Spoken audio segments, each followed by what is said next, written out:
Na mtazamaji bwana, leo niko hapa kwa ajili ya kuletea update kuhusiana na moja kati ya vitu ambavyo vimemeke headline huko mtandaoni.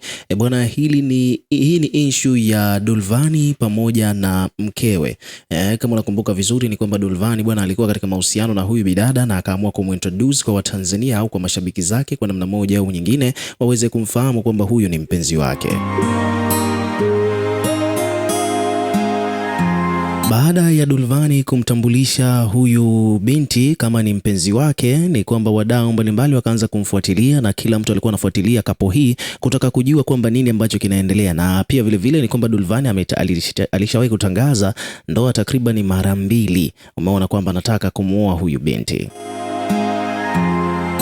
Lakini pamoja na hayo yote ya kufanikisha swala hilo, na habari ambazo zilitufikia hapo awali ni kwamba inasemekana kwa mujibu wa Juma Lokole alidai kwamba Dulvani bwana kuna kipindi alikuwa amefulia, maana tuliona kwamba alikuwa anaishi maisha mazuri, alimnunulia mpaka gari huyo binti, lakini baadaye Dulvani akaonekana kama vile amefulia kwa namna moja au nyingine na kupelekea moja kwa moja kuamua huyo binti bwana akaamua kurudi kwao baada ya kuona kwamba Dulvani ameyumba kiuchumi.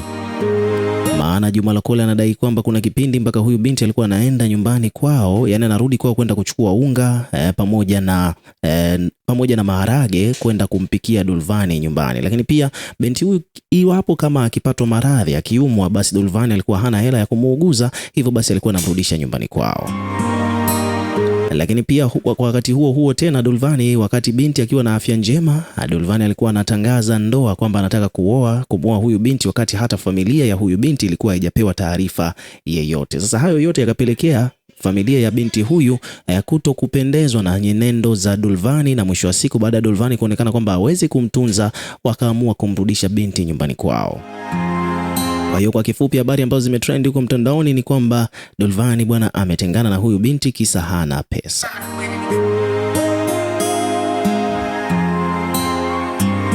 Baada ya kutengana bwana, hii ni moja kati ya story ambazo zilienda viral, na kama unakumbuka jana kulikuwa kuna maneno ya matusi walikuwa wanarushiana kati ya Juma Lokole na Dulvani baada ya Dulvani kukasirishwa na kitendo cha Juma Lokole kutoboa siri kuhusiana na sababu ambayo imepelekea yeye kuachana na mpenzi wake huyo.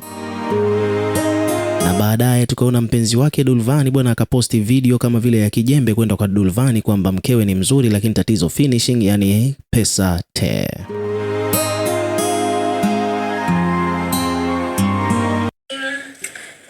Mkeo ni mzuri, tatizo finishing.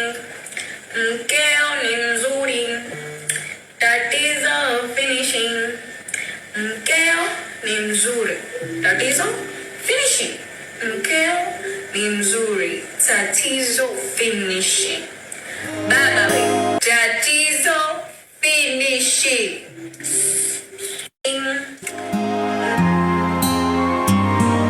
Ya so mambo hayo. So hii issue ya huyu binti kusema kwamba mkeo ni mzuri tatizo finishing, wadau mbalimbali huko mitandaoni wakawa wanauliza kwamba of course obviously inajulikana kabisa kwamba hiki ni kijembe kwenda kwa Dulvani, lakini alikuwa anamaanisha nini huyu binti kuposti hiyo video na kutilia mkazo neno hilo? Lakini kumbuke kwamba hili neno lilishawahi kusikika kwa mara ya kwanza katika series ya Dunia, ambapo tulimuona Uncle Mafixi alienda dirishani akawa anampiga mtu kijembe kwamba tatizo finishing. Sasa haijajulikana kwamba mwenetu mambo ni yembe sechembwele au ni suala tu la fedha ambalo hapa binti analimaanisha. Lakini peji mbalimbali bwana zimekuja kuripoti kuhusiana na hii issue.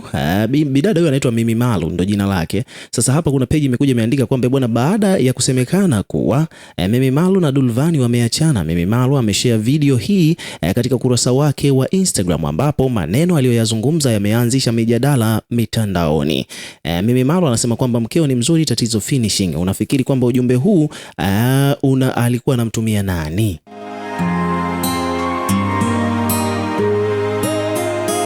Wadau mbalimbali hapa wamekuja kuweka maoni yao katika comment section. Kwa mfano hapa kuna mtu amesema bwana, hivi kwa nini tunashindwa kutofautisha mzuri na mweupe? Huyu binti ni mweupe. Haya, kuna mwingine hapa amesema bwana, sasa ndo nini alichomaanisha hapo? Mwingine hapa anasema kwamba bwana kudadadeki huyu ameandika maneno mazito hata hayasomeke vile vile. Kuna mwingine anasema bwana, tafuteni tu pesa, haya maisha ya kumiliki wanawake kama hawa tuwaachie waliojipata. Kuna mwingine hapa anasema kwamba bwana, huyu binti au mzee. Kuna mtu hapa anaitwa Aloisi Senyenge amekuja amecomment anasema kwamba bwana, huyu binti sio mzuri, sura kama kamongo.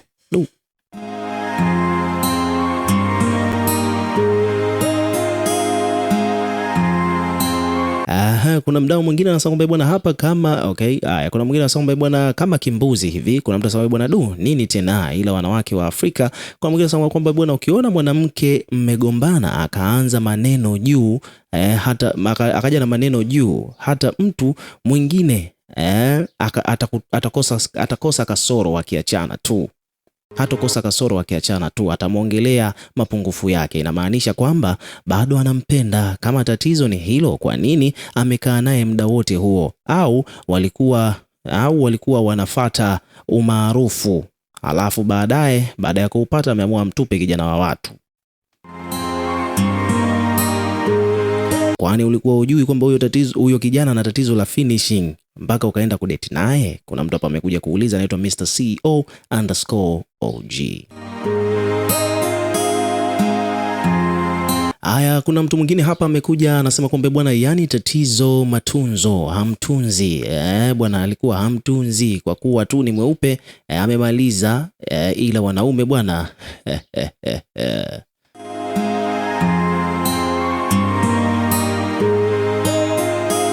Kuna mwingine hapa anaitwa Location anasema kwamba wote nyinyi hamjaelewa tatizo hapo ni mashimo, na ndio maana umalizaji unakuwa ni mbaya, mashimo makubwa. Kuna mtu ameandika hivyo. Kuna mwingine anasema bwana hata sio kapo ilikuwa ni ila makucha, hata sio mpole. Okay, anasema kwamba hata sio mpole, sasa hivi kapo imevunjika, anaonyesha makucha.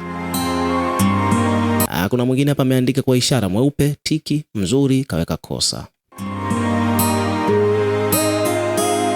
So hizo ndo reaction kuhusiana na hiki kitu ambacho huyu binti amekuja kukizungumza baada ya kuachana na Dulvani. Umeona bwana, kila mtu amekuwa na uelewa wake kutokana na vitu ambavyo huyu binti amevizungumza baada ya mahusiano yake kuisha. Tatizo finishing, mkeo ni mzuri. Tatizo finishing, mkeo ni mzuri. Tatizo finishing, mkeo ni mzuri. Tatizo finishing. Baba we, tatizo finishing.